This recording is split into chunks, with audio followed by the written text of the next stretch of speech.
Hello everyone, welcome back to my YouTube channel. I hope you're having an amazing day, because if you're having an amazing day, I'm having an amazing day. And if I'm having an amazing day, you too should be having an amazing day. Right, today I'm at the Georgetown Protestant Cemetery, which is the oldest Protestant cemetery in the whole of Penang.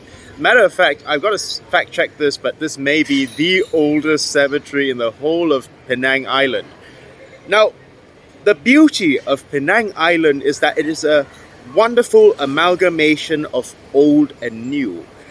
While it has certainly progressed and modernized, as you can see, the hustle and bustle outside the cemetery, it has also preserved its cultural heritage, keeping its heritage and unique Southeast Asian identity alive.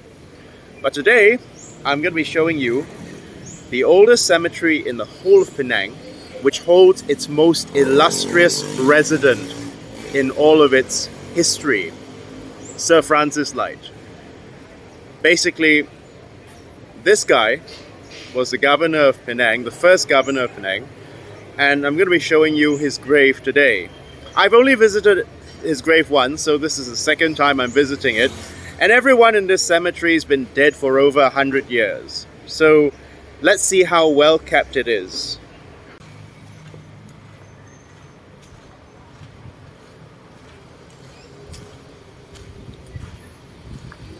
It's a fine enough place for a picnic if you are brave enough to do so, you know.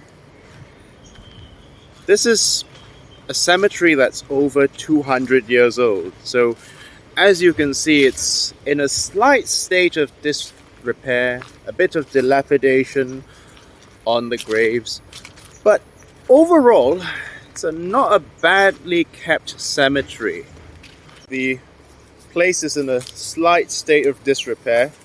The grass has been allowed to grow, no one's really trimmed it, and I suppose that once you've been dead for more than 100 years, nobody really comes to visit you anymore, because you know all of your next of kin that you know have passed on. So since everyone in this cemetery has been dead for more than 100 years, some even more than 200 years, it's nobody really comes to visit this place unless you're a history buff like me. But yeah, this is the oldest Protestant cemetery in Penang, and this is where many colonial expats are buried, from the early colonial era. I'm talking about the 18th century. There are a couple of converts, to my recollection, a couple of Chinese converts, and I think Indian converts to Christianity, buried here as well. Although you would have to look around, you would have to look at the gravestones, and some of them are in such a state of disrepair you can't even see the words anymore. But I'll see if I can find you some interesting looking headstones. But most importantly, we're going to be looking for Francis Light's headstone. I'm not leaving this place till I found it. Captain John Cross, Bengal Artillery. Veteran establishment who departed this life December 8th, 1859, aged 83 years. Well, this gentleman lived pretty long for that time period, because in the Victorian era you were pretty lucky if you could make it past 50, Well, I suppose this is a nice place to retreat to, If you want to escape from the hustle and bustle of city life, it is a peaceful place. Now, a little bit unkempt, a bit in a slightly sorry condition, but overall it is a pretty decent place to be retreating to for meditation or self-reflection, something that we all need to do a bit of, When I was a university student, I actually had to visit a graveyard back in Adelaide. Although it wasn't as old as this one. This is one of the oldest graveyards in the country.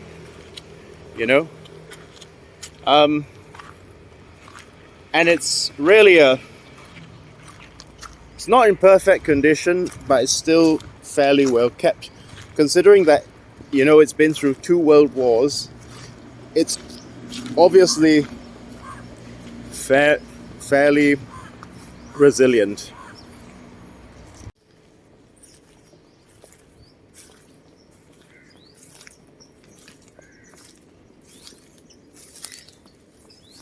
I don't want to get bitten by a snake or anything, so I've got to really watch my step. And watch my step. Take care that I don't step on plaques as well. Burial plaques. Or was it plaques? Not sure the pronunciation. Got to be very careful that I don't step on any tombstones by accident for fear of disrespecting the dead. Oh god, this place is in really, really, really shabby condition. Oh, Captain Thomas Reginald C. Mantle, eldest son of the Reverend T. Mantle. Oh, so you notice in the Georgian and Victorian eras, the life expectancy seems to be about 40 to 50 years. That's why the 80-something-year-old gentleman, now that's a pretty long life. That's one of the rare exceptions of a man reaching, living past his 80s.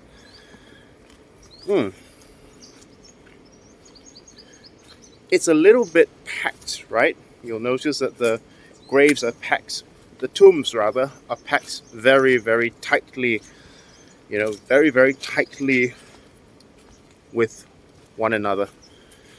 And that's because, at that time it was the only Protestant cemetery in the whole of Penang. And that's where all the Protestants in Penang wanted to get buried. So, you didn't really, you had to sort of squeeze a little bit, if you know what I mean. I'm going to see if we can find Francis Light's grave. Ah, a Georgian grave. Now that's really tragic. 20 years of age. That's really, really tragic. He would have been, well, if he were alive today, he'd probably be a university student. It's very hard to imagine that, just about anything could kill you back then. It was very, very, very perilous to be alive back in those days, in the Georgian era. You can't imagine, just how lucky we are to be born in a developed country in the 21st century, because, when you look at Georgian era gravestones, you kind of get a reminder of how fragile mortality really is. It's a stark reminder to just how fragile your own life really is. This is in a very bad state of disrepair. I can't really, let me read it. Okay, residence of 22 years in Prince of Wales Island as a British merchant. Okay, so this guy's a capitalist. Yeah, Zoe's job is to basically, a lot of merchants actually came over to Penang and set up shop here because, Penang Island is a very, very, it's a very, how should we say, convenient entrepot for a merchant, because back then you didn't have airplanes, so you had to like, you could stop over here, rest and refuel, and some people found it so comfortable over here they decided to make their life over here. It's a nice island, peaceful, tranquil. Some of these trees are over 100 years old, I'm sure.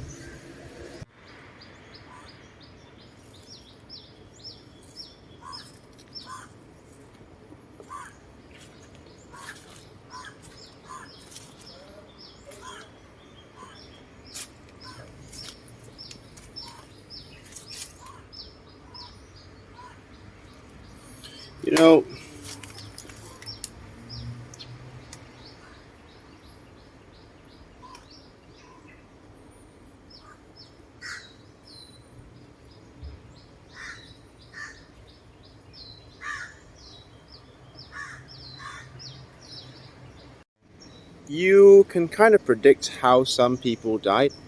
As for how this man's tomb got so damaged, I have no idea.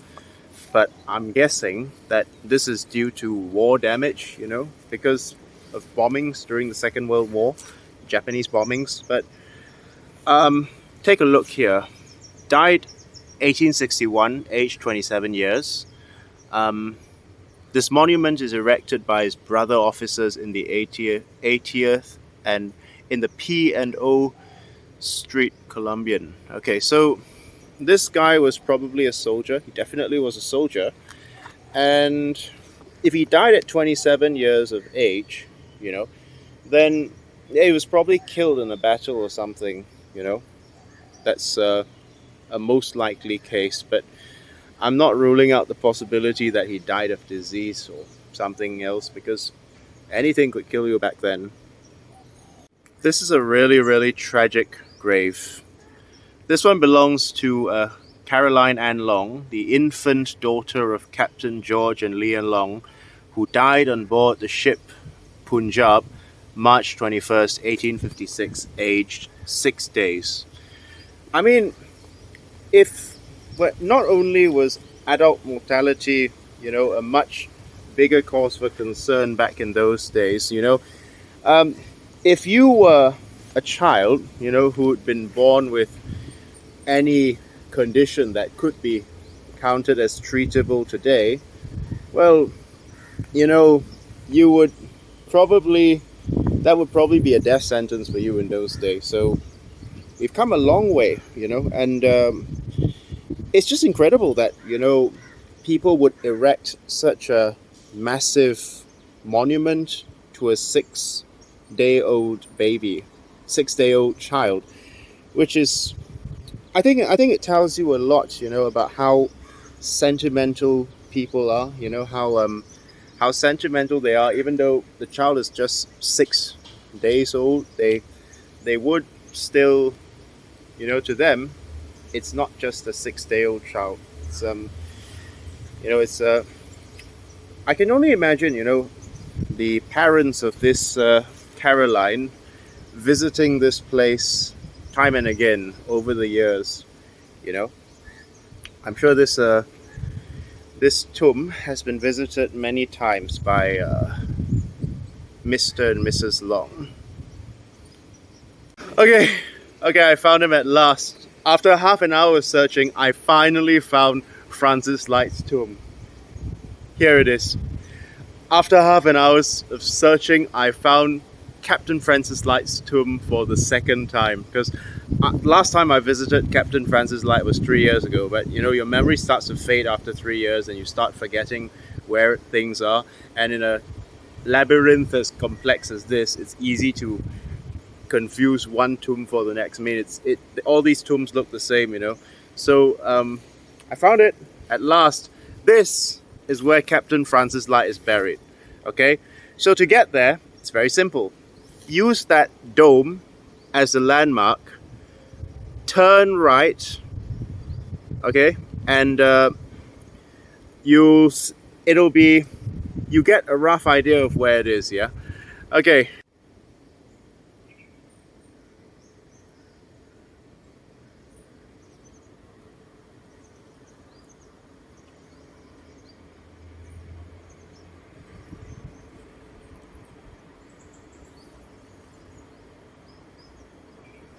I must say, it is pretty well maintained, though. It's not badly maintained. Some of these tombs are literally falling apart. While Captain Light's tomb is still in pretty good shape overall. I see a little stone here. Should I keep this as a souvenir? No, I probably shouldn't. Oh no, it's a bad idea. I'm superstitious, so I don't like disturbing the dead. If I was really, really gutsy, I could actually take some of these loose stones as souvenirs. See, like that cracked one. But I'm superstitious. I don't believe in disturbing the dead. It's chipping a little bit on the edge here. I can see some mold growing. It's not in perfect shape. Not in perfect shape. But beneath this stone lie the remains of Francis Light, who established this as a British colony, right? A British settlement, yeah. Okay, so who is Sir Francis Light, the gentleman who's buried in this cemetery? Well, this is gonna seem a little bit counterintuitive to this channel because, this is an anti-colonial, anti-imperialist, pro-Asian channel.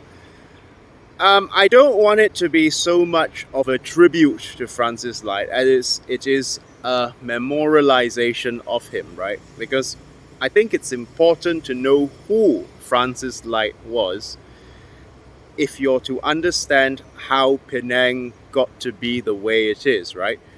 And how you regard Francis Light, whether you regard him as a sneaky pirate who tricked the Sultan of Kedah, because Penang is basically a neighbor. Penang Island neighbors the northern Malay state of Kedah, where Tunku Abdul Rahman, our first prime minister, is from.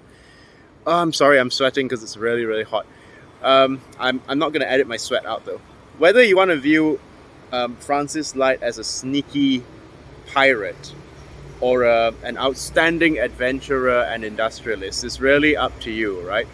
But you cannot deny the fact that Francis Light, and again, I'm not white worshipping here, but Francis Light is basically the guy who basically put Penang Island on the map as, the guy who basically modernized and industrialized Penang Island in the late 18th century, right? I'm not going to say that without Francis Light, we wouldn't be where we are today. Penang wouldn't be a clean, orderly, and modern, bustling society. But he certainly facilitated that process quite a lot. And that's why, most people, even in the anti-imperialist struggle, like myself, have a certain, I don't want to say grudging respect. Yeah, let's just say a certain grudging respect for Francis Light, because Light wasn't this condescending and, Light wasn't a condescending and racist imperialist. I'm sure he had racial prejudices that were common of his time, right? Being a man from the Georgian era. But Light also made an effort to understand local customs and traditions. Light was a polyglot, so he not only spoke English, he also spoke Siamese and Malay as well, and a range of other languages. You got to have a certain grudging respect for Francis Light, How you perceive Francis Light really depends on which side you're looking at it from.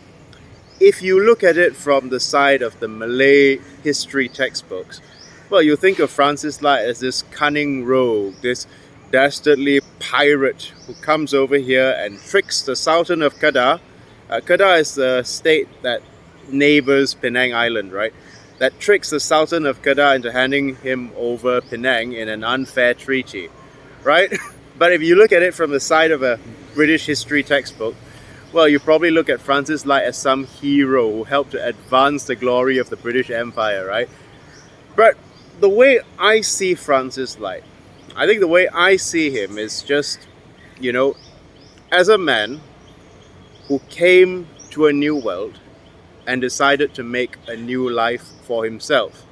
I know that most people in this cemetery are white people, but there are some Asian people who converted to Christianity as well, poor buggers.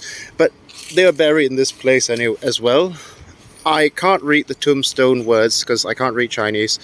If anyone's willing to translate this for me, I'll be grateful. So I'm going to get a translation of this tombstone before I post it up to YouTube. And this one as well. Yeah. I have no idea why anyone would convert to Protestantism, but,